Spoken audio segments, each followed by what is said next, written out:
Alors, dans cette vidéo, nous allons voir la deuxième partie de l'exercice sur l'application de la loi des nœuds, de la loi des mailles, de la loi d'Ohm, ainsi que des principes des résistances équivalentes. Donc on avait vu dans une première vidéo comment calculer les différentes valeurs qu'on nous demandait, à savoir la tension U1, U2, les intensités I1, I2, ainsi que la résistance R1, uniquement en appliquant la loi des mailles, la loi des nœuds et la loi d'Ohm.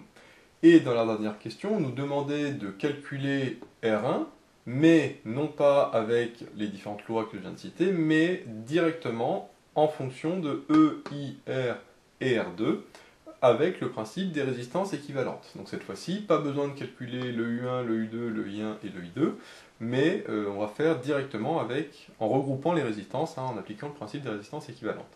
C'est-à-dire qu'on va transformer le schéma petit à petit pour regrouper les trois résistances en une seule. Et on va voir ce que ça donne. Alors, ici, comme on avait déjà vu dans d'autres vidéos sur les résistances équivalentes, on va d'abord regrouper les résistances en parallèle, et après on va la regrouper avec la résistance qui est en série. Donc si on regroupe ces deux résistances en parallèle, ça nous donne une seule résistance que je peux appeler R'. Donc je ne l'appelle pas Rec parce que ce n'est pas encore la résistance définitive. Et j'ai toujours ma résistance R ici, et mon générateur E qui est ici. Alors le R', qu'est-ce qu'il vaut? Alors ça, je vais aller assez vite parce qu'on avait déjà détaillé dans les vidéos précédentes.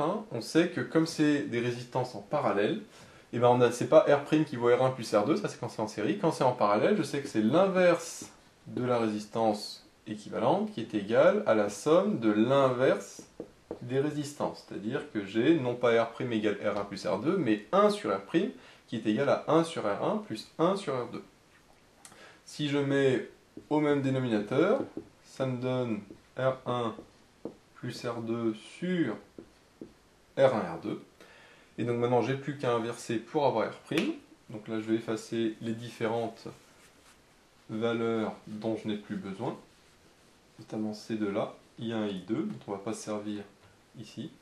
Donc je garde le R1 pour qu'on vérifie par la suite. Et donc j'ai R' qui est égal à, si j'inverse, ça me donne R1, R2 sur R1 plus R2. Donc ça c'est une formule qu'on avait déjà vue dans le cours et également dans les vidéos sur les résistances équivalentes. Donc c'est bien homogène puisqu'on a dOhm fois dOhm, c'est-à-dire dOhm carré, divisé par dOhm plus dOhm, c'est-à-dire dOhm. Donc on a dOhm carré divisé par dOhm, ce qui nous donne dOhm, et la résistance R' est bien en ohm.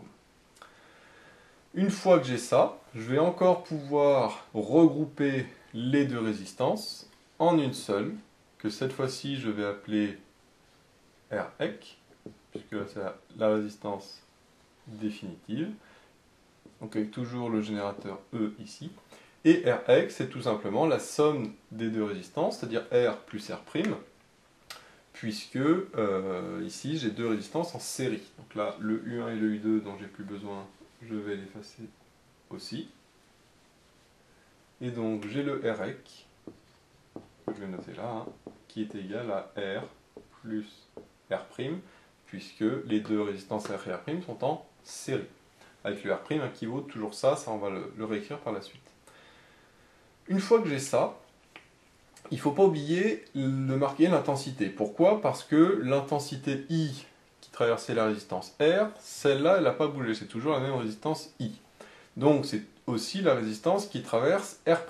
Vu qu'ici on n'a qu'une seule boucle, et ben la résistance I reste la même sur la même boucle. Et donc quand j'ai regroupé les résistances, ça n'a absolument pas changé l'intensité I, donc ici j'ai toujours l'intensité I qui est l'intensité qui traverse la résistance Rec. Donc c'est toujours mon 5,0 mA. Une fois que j'ai ça, je peux marquer la tension U ici, qui est la tension aux bornes de cette résistance Rec. Et à partir de ça, on va voir qu'on va pouvoir trouver une formule qui va nous permettre de trouver ce que l'on cherche, à savoir la résistance R1. Donc là, je vais effacer ce dont je n'ai plus besoin, c'est-à-dire ça. Alors si j'applique tout d'abord la loi des mailles, dans cette maille-là, bon alors c'est très simple, parce que dans un sens j'ai E qui est dans le sens des aiguilles d'une montre, et puis j'ai U qui est dans le sens inverse des aiguilles d'une montre. Donc ça me donne tout simplement E qui est égal à U. Donc ça c'est la loi des mailles, c'est très simple, donc je ne détaille pas trop. Maintenant ce U, comme c'est la tension aux bornes de la résistance Rec, c'est égal, d'après la loi d'Ohm, à Rec fois I. Alors pourquoi? Ben, tout simplement parce que U et I sont en sens inverse, donc on est bien en convention récepteur, donc c'est bien R fois I, non pas moins R fois I. Et la résistance c'est Rec, et l'intensité c'est I. Donc j'ai tout simplement, d'après la loi d'Ohm, U égale Rec fois I. Avec le E toujours ici. Et maintenant, je vais remplacer Rec par ce que ça vaut, puisque je connais le Rec. Alors, je vais aussi l'isoler en même temps, hein, je vais anticiper. Donc je vais passer le I de l'autre côté pour que ce soit plus simple. Et le Rec qu'on a ici, c'est-à-dire R plus R'. À partir de ça, le schéma ne me sert plus à rien, donc je vais pouvoir l'effacer. Le R', je vais le remplacer par ce que j'avais trouvé, c'est-à-dire R1, R2 sur R1 plus R2. Donc pareil, le R, je vais le mettre à gauche puisque lui je le connais, donc j'en ai pas, il ne va pas m'intéresser. Et R', on a dit que c'était R1 fois R2 divisé par R1 plus R2. Alors moi, il ne faut pas oublier que je cherchais R1. Donc R1 qui est à ce niveau-là. Alors là, plusieurs solutions. Moi, je vais en proposer une. Après, il y a bien vraiment beaucoup d'autres solutions qui sont possibles.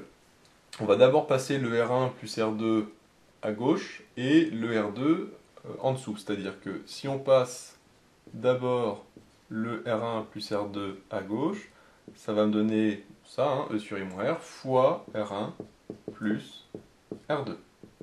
Et donc, qui est égal à R1 fois R2, qui lui reste ici. Alors là, encore une fois, hein, plusieurs solutions. Moi, ce que je vais faire, c'est que... Alors, je vais faire deux étapes d'un coup ici pour que ça aille plus rapidement, parce que sinon, ça va être un peu trop long. Je vais diviser en même temps par R2. Le R1 fois R2, le R2, je le passe en dessous au dénominateur. Alors, une fois que j'ai ça, je vais continuer le calcul ici. Donc, alors, je vais remarquer hein, que R1, la valeur qu'on avait trouvée, nous, dans la vidéo précédente, c'était 3,0 fois 10 puissance 3 ohms. C'est-à-dire 3000 ohms, donc normalement on va retrouver cette valeur de 3000 ohms. Alors ça on n'a plus besoin, donc je vais l'effacer, puis on va continuer ici. L'idée c'est d'isoler R1, c'est-à-dire à la fin d'avoir R1 égal, et uniquement en fonction des données de l'énoncé. Donc là on les a bien, sauf que pour l'instant on a encore un R1 de l'autre côté. Donc là je vais mettre R1 ici, hein, je vais l'isoler comme ça, qui est égal à E sur I moins R, ça ne change pas. Et là, le R1 plus R2 sur R2, si je sépare en deux, donc ça me donne R1 sur R2, et plus 1, puisque R2 sur R2, ça vaut 1. À partir de là, je vais développer. Donc le E sur I moins R, lui, je le garde en une seule entité, fois R1 sur R2, et plus E sur I moins R fois 1, c'est-à-dire E sur I moins R. Donc celui-là, pareil, hein, je le garde. Là, j'ai tout simplement dit E sur I moins R fois R1 sur R2, plus E sur I moins R fois 1, c'est-à-dire E sur I moins R. Ensuite, je vais regrouper à gauche les R1, donc ça va me donner R1 moins tout ça, c'est-à-dire moins E sur I moins R fois R1 sur R2, qui est égal à E sur I moins R. Ça, je vais le laisser comme ça. Donc là, j'ai tout simplement pris tout ça et je l'ai mis à gauche.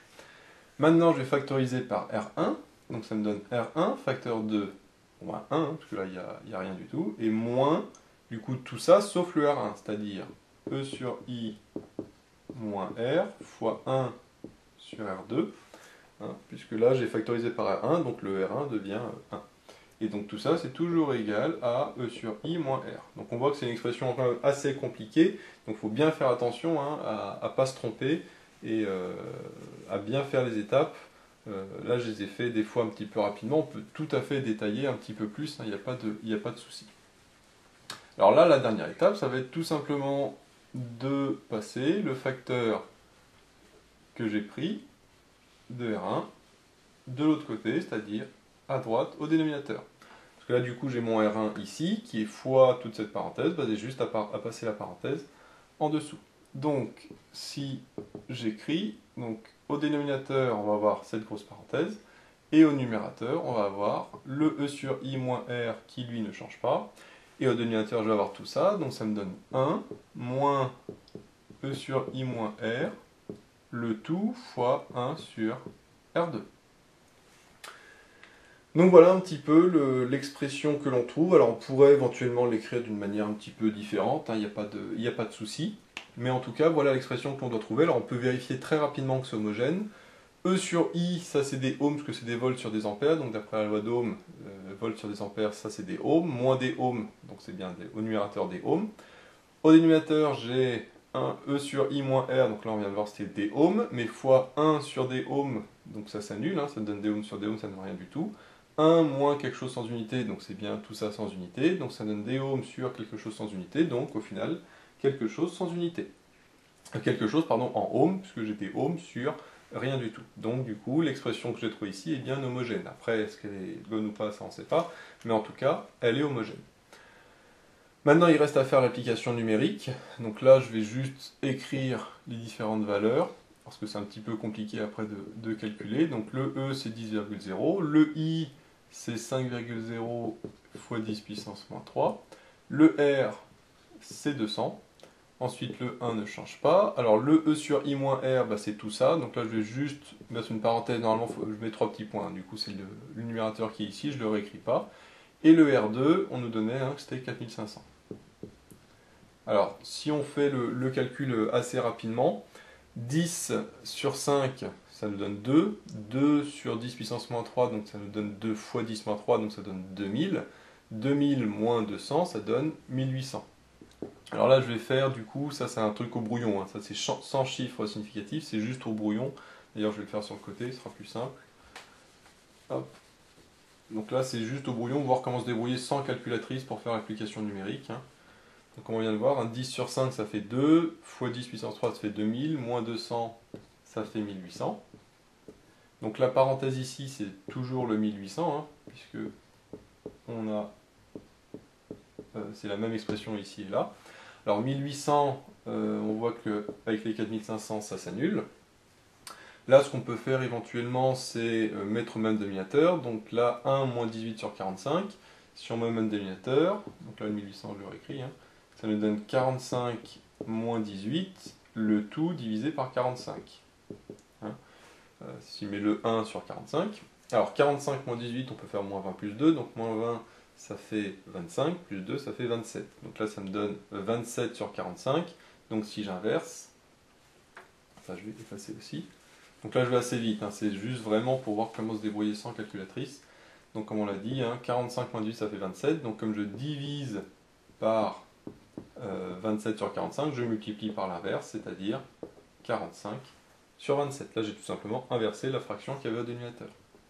Ensuite, pour simplifier, alors là, le 45, on peut dire que c'est 5 fois 9. Le 27, on peut dire que c'est 3 fois 9. Et le 1800, on peut dire que c'est 3 fois 600, parce que 6 fois 3, 18. Donc 3 fois 600, c'est bien 1800. Les 9 se simplifient et les 3 se simplifient aussi. Donc finalement, il me reste 600 fois 5. 6 fois 5, ça fait 30. Donc avec les deux zéros que je rajoute, ça donne 3000. Et donc, je trouve au final 3000, donc ohms, puisque on a dit vu que c'était en ohms. Par contre, attention, le nombre de chiffres significatifs, je peux en prendre que 2, parce qu'il y a notamment ici le 5,0 qui en a que 2. Donc si on en a que 2, 3000, en notation scientifique, ça donne 3,0 fois 10 puissance 3 ohms. Et là, comme par miracle, on retrouve exactement la même valeur que celle qu'on avait trouvée dans la vidéo précédente. On avait utilisé non pas ce principe de résistance équivalente, mais la loi d'Ohm, la loi des nœuds et la loi des mailles. Évidemment, c'est tout à fait normal que l'on retrouve la même expression, puisque c'est la même résistance, c'est les mêmes valeurs, c'est le même énoncé. Donc forcément, on retrouve la même valeur finale pour la résistance R1. Par contre, on voit que le raisonnement est totalement différent, puisque ici, on a trouvé l'expression de la résistance R1 en fonction de toutes les données de l'énoncé, c'est-à-dire E, I, R et R2, qui étaient les 4 seules données de l'énoncé, et non pas, comme dans la vidéo précédente, avoir calculé le U1, le U2, le I2 et le I1, pour finalement appliquer la loi d'Ohm à la fin pour calculer R1. Ça, c'est deux techniques différentes, mais on voit que les deux marchent. Alors celle-là est peut-être un petit peu plus complexe dans le sens où il y a un gros calcul en fait du début à la fin, sachant qu'en plus il y a une première étape qui est de regrouper les différentes résistances en parallèle et en série. Bon, ici il n'y en a que 3, donc ça va. Quand il y en a beaucoup plus, ça peut tout de suite devenir un petit peu compliqué. On voit déjà qu'ici on a une expression qui est quand même assez atypique, hein, avec pas mal de fractions de moins, donc on peut très facilement se tromper, donc ne pas hésiter à vérifier l'homogénéité comme j'ai fait pour vérifier si déjà il n'y a pas d'erreur. C'est pas parce que c'est homogène que c'est bon, mais en tout cas si on voit qu'il y a un problème d'homogénéité, c'est forcément qu'il y a un problème quelque part, et donc on remonte les étapes pour trouver où est-ce que le problème est apparu. Donc voilà, j'espère que cette vidéo vous sera utile. N'hésitez pas à vous abonner pour être au courant des nouvelles vidéos qui sortiront. J'ai mis le lien vers l'énoncé de l'exercice dans la description avec d'autres exercices sur l'électricité. J'ai également mis le lien vers la page Tipeee où vous pouvez soutenir Méthode Physique. Et moi je vous dis à bientôt pour une nouvelle vidéo.